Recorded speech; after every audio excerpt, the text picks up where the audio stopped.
اور وہاں پہ رات کو تہجد پڑھی.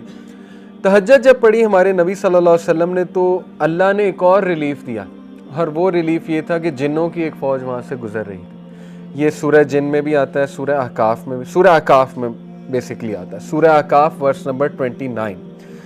جنوں نے جب تلاوت سنی اللہ کے نبی صلی اللہ علیہ وسلم کی, قرآن پاک کا کلام سنا, انہیں سمجھ آیا. یہ بیسکلی یہودی جن تھے, جوئش جنس تھے. اس کا پروف کیا ہے سورہ احقاف میں بھی میں آپ کو بتاتا ہوں.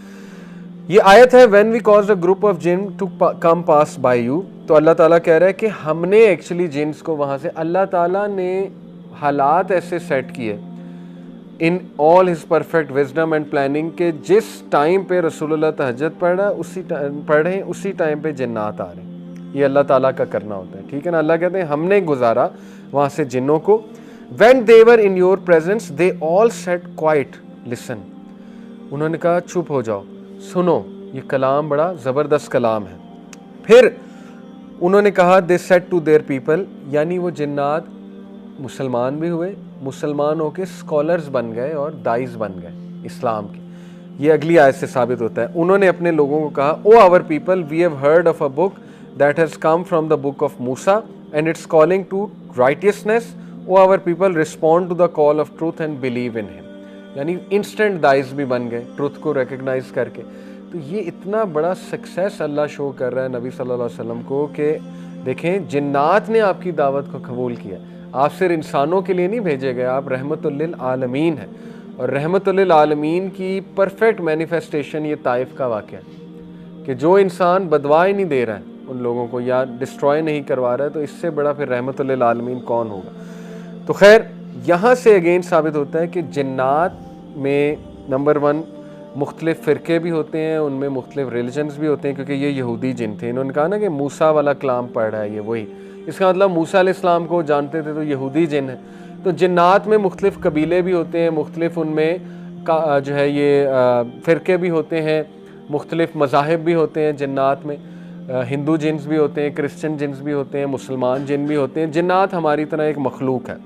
پھر جنات کے حوالے سے دیکھیں کئی واقعات آتے ہیں کہ اللہ کے نبی صلی اللہ علیہ وسلم نے جنات کو بھی دعوت دی. ایک تو وادی نخلہ کا واقعہ تو بہت کلیئر ہے. اس کے علاوہ ابن مسعود ایک اور واقعہ بیان کرتے ہیں.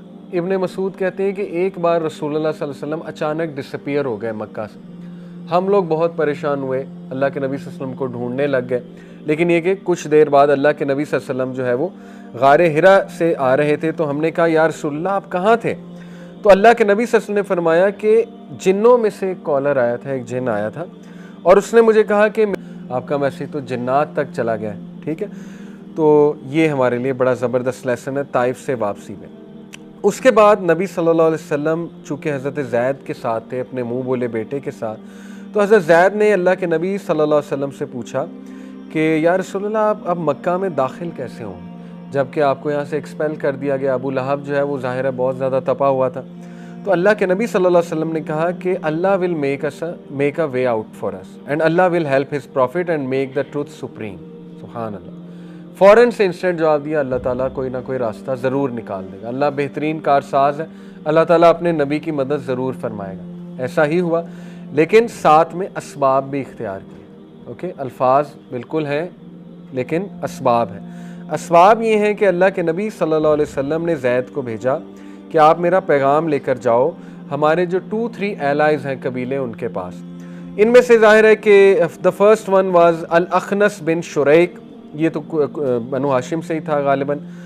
ان کی طرف میسج بھیجا گیا, لیکن انہوں نے کہا کہ ہم اس پوزیشن میں نہیں ہیں کہ ہم آپ کو اجازت دیں. کیوں؟ کیونکہ ابو لہب جو ہے وہ بہت سختی کر رہا ہے. بنو مخزوم کی طرف گئے. بنو مخزوم بھی جو ہے وہ ظاہر ہے ایک قبیلہ تھا, یہ خالد بن ولید کا, ابو جہل کا قبیلہ ہے. بنو مخزوم نے ڈیفینیٹلی ریجیکٹ کیا, وہ تو ظاہر ہے ابو جہل کے انفلوئنس میں تھے. 15 اور سب ٹرائبس کی طرف گئے اللہ کے نبی صلی اللہ علیہ وسلم کے ایمبیسیڈر. یعنی اتنی ایفرٹ اور اتنے اسباب اختیار کیے. فائنلی کون سا ٹرائب تھا؟ سہیل بن عمر کے پاس بھی گئے تھے. بائی دا وے سہیل بن عمر جو ہے یہ آپ کو پتا ہے بعد میں مسلمان ہو جاتے ہیں, یہ بھی بہت بڑے قریش کے لیڈر تھے. لیکن یہ کہ سب نے ریجیکٹ کر دیا. کسی نے پولائٹ ریجیکشن دے دی, کسی نے جو ہے وہ بات گھما دی, کسی نے آؤٹ رائٹ ریجیکشن کر دی. اس کے بعد اللہ کے نبی صلی اللہ علیہ وسلم بنو نوفل کا جو چیف تھا جس کا نام ہے مطعم بن عدی, اس کو میں نے پہلے بھی مینشن کیا ہے, ٹھیک ہے, مطعم بن عدی یہ وہی شخص ہے کہ جس نے سپلائز دینا شروع کی تھی جب شیب ابی طالب تھا. اس کو رحم آتا تھا, اچھا انسان تھا. نان مسلمز میں اچھے انسان بھی ہوتے ہیں ظاہر ہے.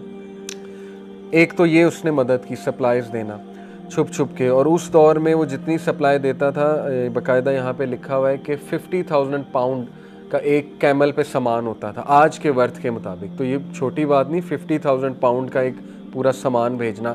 کس کے لیے؟ بنو ہاشم کے لیے.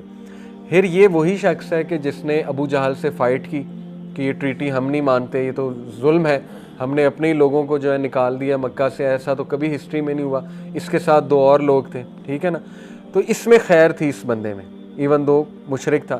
اور تیسری پھر اس نے یہ بات کی کہ اللہ کے نبی صلی اللہ علیہ وسلم کو کہا, اپنے بیٹوں کو بھیجا, گھبرو جوان بیٹے تھے, کہ جاؤ لے کر آؤ محمد صلی اللہ علیہ وسلم کو, اور کہا میں دیکھتا ہوں اسے کون ہاتھ لگاتا ہے. اور پھر مطعم آیا کعبہ کے سامنے, کہا جی اس کو میں پروٹیکشن دے رہا ہوں, کوئی ہاتھ نہیں لگائے گا اسے. اور نبی صلی اللہ علیہ وسلم کہا کہ آپ طواف کریں, یعنی اتنا امپاور کیا, میں کھڑا ہوں طواف کریں. تو اللہ کے نبی صلی اللہ علیہ وسلم نے طواف کیا, ٹھیک ہے. یہ روایات میں باقاعدہ آتا ہے. تو اسی لیے دیکھیں نبی اکرم صلی اللہ علیہ وسلم مطعم نے ظاہر ہے 2 سال کے لیے تقریباً پروٹیکشن دی, اور اس کے بعد پھر